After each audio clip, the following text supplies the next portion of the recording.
DC versus CSK Kotla ಮೈದಾನದಲ್ಲಿ ಅಬ್ಬರಿಸಿದ ಸಂಜು ಸ್ಯಾಮ್ಸನ್.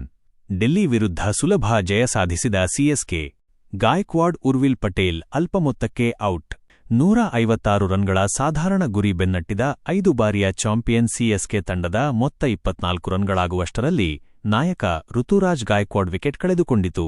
13 ಎಸೆತಗಳಲ್ಲಿ ಕೇವಲ 6 run ಗಳಿಸಿದ್ದ Gaikwad 4ನೇ ಓವರ್ನ 5ನೇ ಎಸೆತದಲ್ಲಿ ಲುಂಗಿ ಎನ್ಗಿಡಿ ಬೌಲಿಂಗ್ನಲ್ಲಿ ಸಮೀರ್ ರಿಜ್ಜಿಗೆ ಕ್ಯಾಚ್ ನೀಡಿ ಔಟ್ ಆದರು. ನಂತರ ಬಂದ ಉರ್ವಿಲ್ ಪಟೇಲ್ ಸ್ಫೋಟಕ ಆಟಕ್ಕೆ ಮುಂದಾಗಿ 9 ಎಸೆತಗಳಲ್ಲಿ 2 ಸಿಕ್ಸರ್ಗಳ ಸಹಿತ 17 ರನ್ ಗಳಿಸಿ ಅಕ್ಷರ್ ಪಟೇಲ್ ಬೌಲಿಂಗ್ನಲ್ಲಿ ಸ್ಟಂಪ್ ಔಟ್ ಆದರು. ಶತಕದ ಜೊತೆಯಾಟ ನೀಡಿ ಗೆಲುವು ತಂದುಕೊಟ್ಟ ಸಂಜು ಕಾರ್ತಿಕ್.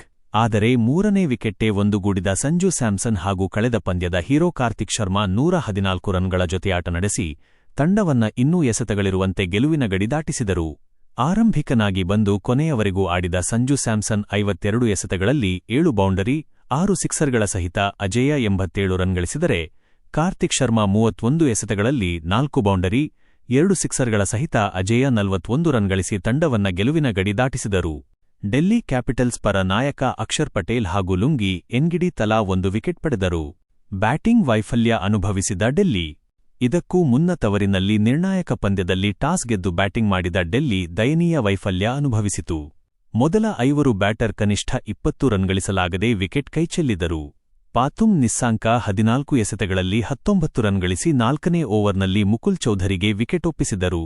ನಂತರ ಇನ್ಫಾರ್ಮ್ ಬ್ಯಾಟರ್ ಕೆಎಲ್ ರಾಹುಲ್ 13 ಎಸೆತಗಳಲ್ಲಿ ಕೇವಲ 12 ರನ್ ಗಳಿಸಿ ಅಕಿಲ್ ಹೊಸೇನ್ ಬೌಲಿಂಗ್ನಲ್ಲಿ ಗಾಯಕ್ವಾಡ್ಗೆ ಕ್ಯಾಚ್ ನೀಡಿ ಔಟ್ ಆದರು.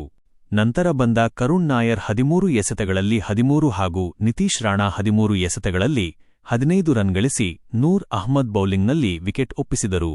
ನಾಯಕ ಅಕ್ಷರ್ ಪಟೇಲ್ ಕೇವಲ 2 ರನ್ಗಳಿಗೆ ಗುರ್ಜಪ್ರೀತ್ ಸಿಂಗ್ ಬೌಲಿಂಗ್ನಲ್ಲಿ ಅಕಿಲ್ ಹೊಸೇನ್ಗೆ ಕ್ಯಾಚ್ ನೀಡಿ ಔಟ್ ಆಗಿ ಮತ್ತೊಮ್ಮೆ ನಿರಾಶೆ ಮೂಡಿಸಿದರು. 150 ರ ಗಡಿ ದಾಟಿಸಿದ ರಿಜ್ಜಿ ಸ್ಟಬ್. ಒಂದು ಹಂತದಲ್ಲಿ ಡೆಲ್ಲಿ ತಂಡ 69 ರನ್ ಗಳಿಸುವಷ್ಟರಲ್ಲಿ 5 ವಿಕೆಟ್ ಕಳೆದುಕೊಂಡು ಆಘಾತ ಅನುಭವಿಸಿತ್ತು.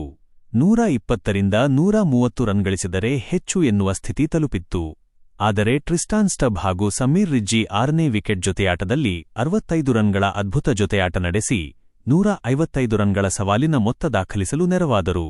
ಟ್ರಿಸ್ಟಾನ್ ಸ್ಟಬ್ 31 ಎಸೆತಗಳಲ್ಲಿ 1 ಬೌಂಡರಿ, 2 ಸಿಕ್ಸರ್ಗಳ ಸಹಿತ ಅಜೇಯ 38 ರನ್ ಗಳಿಸಿದರೆ, ರಿಜ್ಜಿ 24 ಎಸೆತಗಳಲ್ಲಿ 4 ಸಿಕ್ಸರ್ಗಳ ಸಹಿತ ಅಜೇಯ 40 ರನ್ ಗಳಿಸಿ ತಂಡದ ಮೊತ್ತವನ್ನ 150 ರ ಗಡಿ ದಾಟಿಸಿದರು. ಅಶುತೋಷ್ ಶರ್ಮಾ 5 ಎಸೆತಗಳಲ್ಲಿ 2 ಸಿಕ್ಸರ್ಗಳ ಸಹಿತ 14 ರನ್ ಗಳಿಸಿದರು.